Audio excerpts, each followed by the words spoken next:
Missionaries are an eccentric group, often throughout history marching to the beat of their own drum.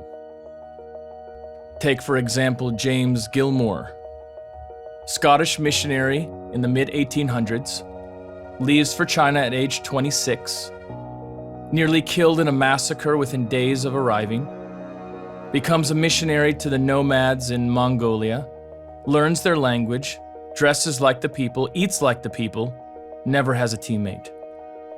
Proposes to his future wife back in England before meeting her. Walks thousands of miles on foot instead of buying a camel.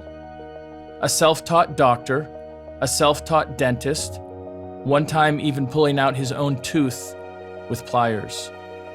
Thousands of people preached to, thousands of patients helped, thousands of books and tracts distributed, and as the apostle to Mongolia, he is considered one of the greatest missionaries of all time. He dies at age 47. He once said, "Our death might further the cause of Christ more than our life could do." Now fast forward to our own era.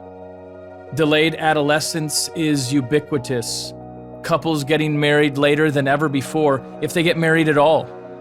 They have few to no children, addicted to video games, addicted to safe places, addicted to microaggressions.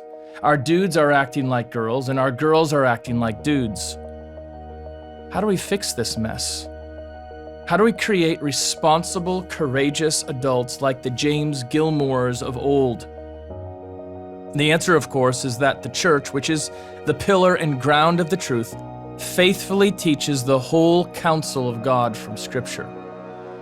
But as a helper, as a handmaiden toward this goal, we urge you to consider the Tiyani Internship Program, or TIPS.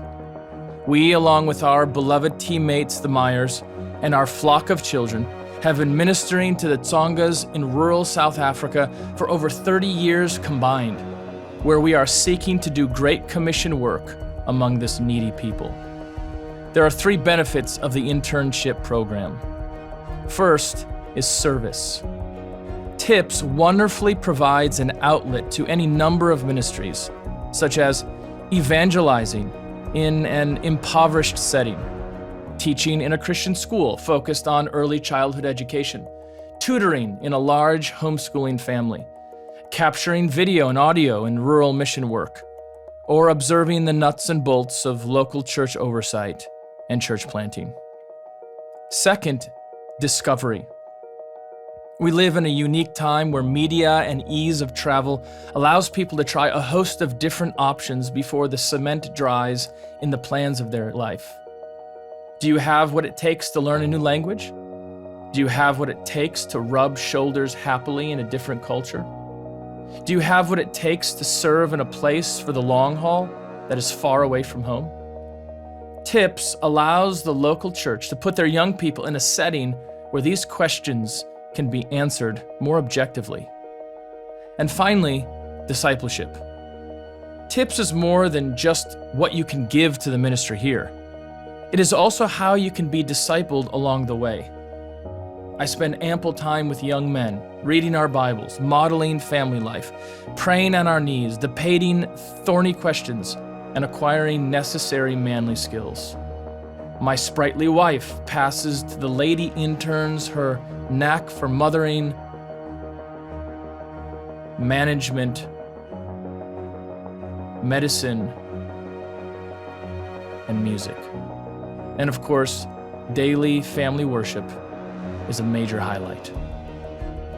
James Gilmore said, "If I go to the Mongolians with nothing but the gospel, there will be nothing to distract their attention from this unspeakable gift." So for the sake of the gospel, for the sake of missions, and for the sake of your own joy, we urge you to consider, men or women, regardless of your skill set, the Tiyani Internship Program in Limpopo, South Africa.